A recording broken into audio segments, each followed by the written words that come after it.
Being no objection, leave is granted. Senator Waters. Thanks very much, Acting Deputy President. This morning I received a... Senator Waters, you just need to now move that the Senate takes note of that document. I move to take note of the Minister's response to the order for production of documents.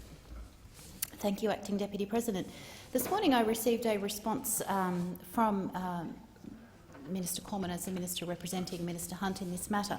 And sadly, rather than complying with the order for production of documents, the Minister has sought to defer a response. So we have another month to wait to find out, frankly, what Minister Hunt did or did not know about the Great Barrier Reef Marine Park Authority's concern for the future of the Great Barrier Reef, and in particular their concern for the Abbot Point coal terminal expansion and the damage that the dredging and offshore dumping of that sludge would cause to the reef.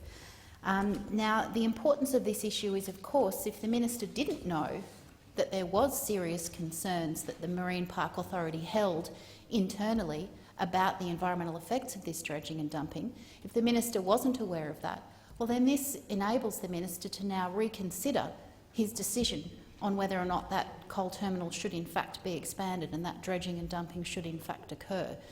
So we would seek for Minister Hunt to familiarise himself with that material if he was not informed of it, and to now use that as a justifiable reason under the EPBC Act to revisit his approval decision.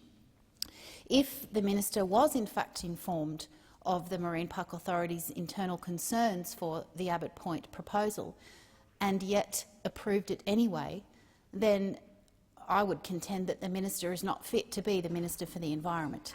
So we're very interested, as is the community, to find out whether the Minister did in fact know or not know of this concern that the Freedom of Information documents have revealed.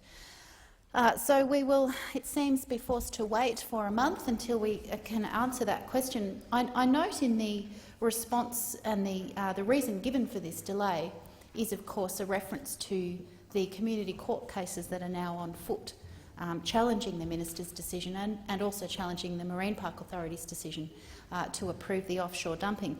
And I note particularly that the Minister says not only is there sub judice immunity because it's before the courts, but he mentions other legal immunities which may arise where disclosure of the documents would be potentially prejudicial to legal proceedings.